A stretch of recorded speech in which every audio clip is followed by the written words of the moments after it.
Right now, we like to welcome into Free for All Jean-Jacques Taylor. He's a renowned award-winning sports journalist. You're also president of JJT Media Group. You do media training, personal stories for businesses and nonprofits.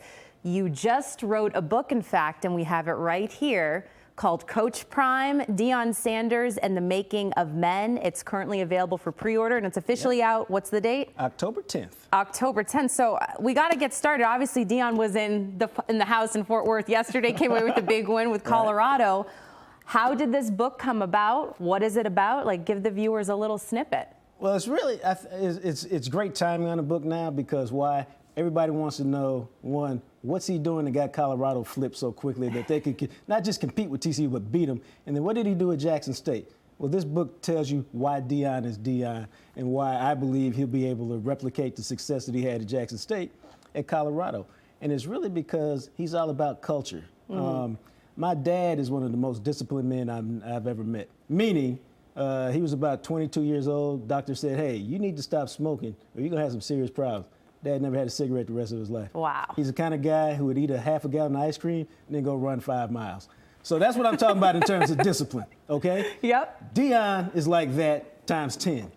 And it's his disciplined life and his consistency in the way he approaches life, and you can tell he doesn't care what anybody thinks. A lot of us say that, but few of us really roll like that. And because he's disciplined, because he's consistent, because he can create a culture, and it's a very nuanced conversation you had to have with him, because a lot of people motivate and they push people to try to get them there. Yeah. What he does is he pulls you there. You go, well, what is that? That means I set a standard that's up here, and then I take you and make you reach that standard, and I don't allow you not to reach the standard. Yeah. If you're willing to work and try and put forth all the things to get there. And those are the things that to me, that separate him from a lot of other coaches and a lot of other people. And that's why whenever you look at his life, what has he touched, aside from Prime Prep, that hasn't worked? And I could tell you exactly why Prime Prep didn't work, and he could tell you too. It's because he didn't follow what he normally does in terms of how he goes about his business. And so he learned from that, and that's why he's a special dude. You obviously had an in that, not many journalists have with Deion, because he's not necessarily a fan of all media members. He's protective of himself and his squad. He was a Cowboys legend that won at the highest level 2 Super Bowls. You obviously had a long relationship with him. So was there any convincing? Did you have to convince him to do the book? And how long did you spend in Jackson? Because that's when you were gathering, everything that you needed to do to write this. The great thing about Deion is if you're in his circle of people that he trusts, then he trusts you. And so I called him and said, hey, here's an opportunity I have. What do you think? And it was literally a 2-minute conversation. He's like, I got you, whatever you need, you can have. But here's the interesting thing. In doing so, he never asked me, what are you writing? What angles are you taking? Who are you talking to? Hey, talk to this person, don't talk to that. There was no restrictions, basically, when you were writing this. Not only were there no restrictions, he didn't even ask, he didn't even care. No. Because he figured, if I got you in here and I trust you, you'll talk to the people you need to talk to, and you'll do the things you need to do to make the book a success and tell the true story of Jackson State and how we get down at Jackson State. And so, I may have talked to Deion really, like, for the book conversations, probably 4 or 5 times in the 6, 7, 8 months I was down there. But it was the access that he gave me that allowed me to do everything else, because I could go to team meetings, I could go to individual meetings, I could basically go wherever I wanted to go and do whatever I wanted to do and talk to whomever I wanted to talk to.